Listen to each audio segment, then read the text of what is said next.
De Niro is surprisingly fascinating as an actor.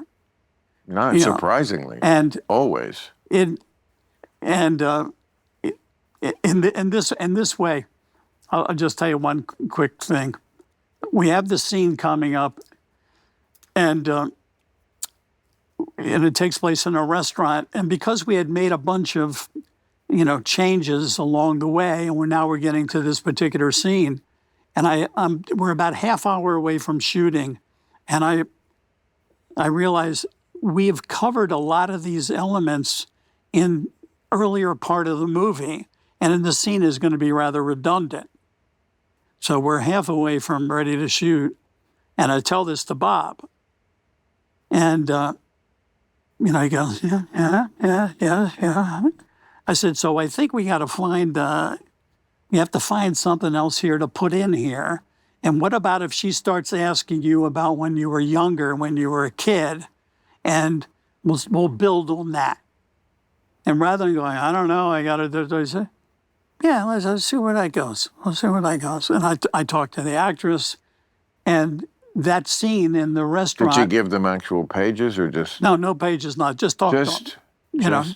Why don't you ask him about when he was younger and then mention this and mention just little. Such a more fun way to make a movie. It was. And she was on top of it like that, and Bob is playing off of her, and I think it's one of the the better scenes in the movie, but it came about because Bob is willing, well, we can't shoot that today.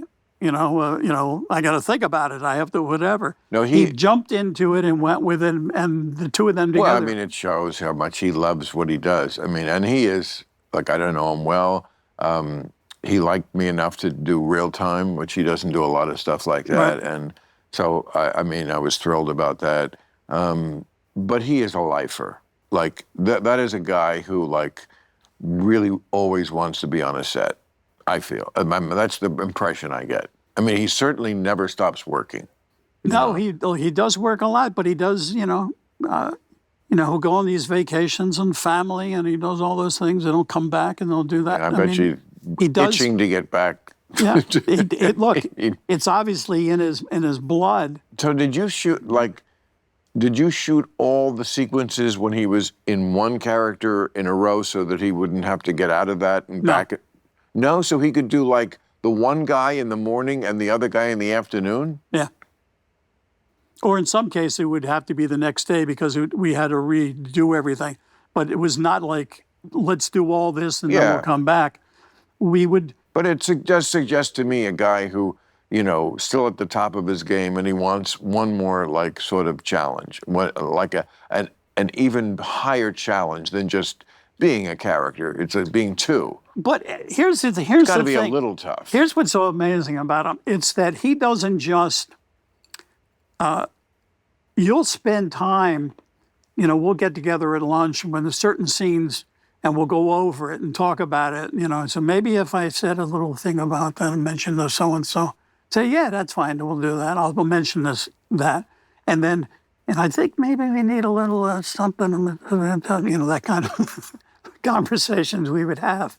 And he was right there with it. So we would do, generally you would have to come back the next day because the setup for doing, walking into the candy store, that he's going to come in, and then he walks and he sits down, and then he has that dialogue, and then the next day we'll basically track it from now he's the other character and follow him in and do all of that. So one day one, and the next day the other, because it would take too much time to do the makeup and to reconfigure everything else. And that's the way he did it, throughout the film. Yeah, it sounds like you were looking for that extra challenge also. It's just got to be, that's level 400 level, because just doing one movie, sort of, now you're kind of doing two.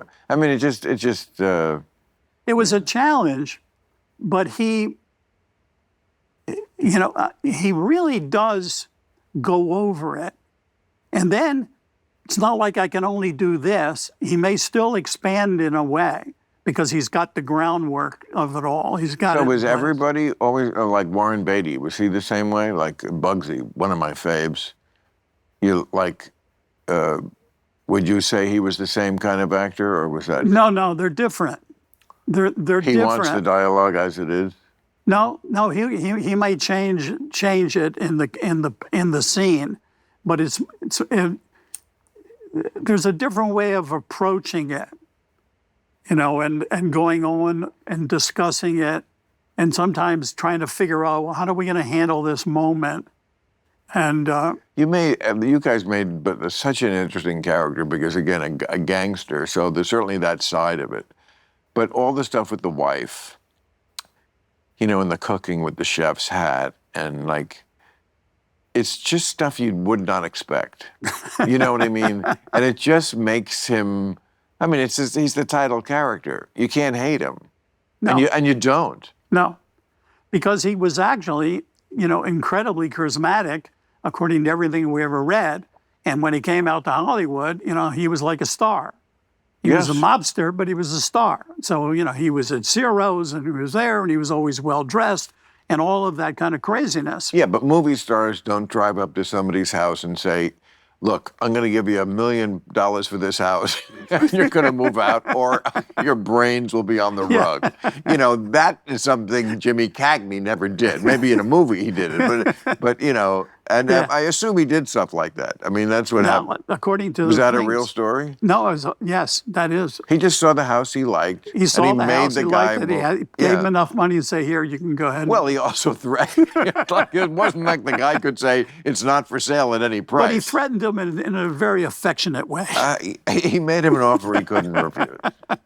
But, then he's just I mean, first of all, Warren Beatty, who I love dearly and think he's an amazing filmmaker. I mean, Reds, please. If he only had ever done that. I mean, that's one of the greatest ever. Especially such an epic. I watched it again recently. It has an intermission. That's right. I forgot it. I mean, probably the last major film with an intermission. I mean, like it, and right before the intermission, he does a total Gone with the Wind silhouette kiss shot, like totally out of Gone with the Wind. I'm sure he knew that. And then intermission. I mean, man, those guys like that have such. But here's what's amazing. He only made, maybe I'm wrong, I think like 11 movies. As a director? I think. Well, yeah, he was mostly an actor, but yeah, he. No, I mean, it may be. Oh, him, like even in it. It could be. There's something I know. Yeah, that it's not a lot.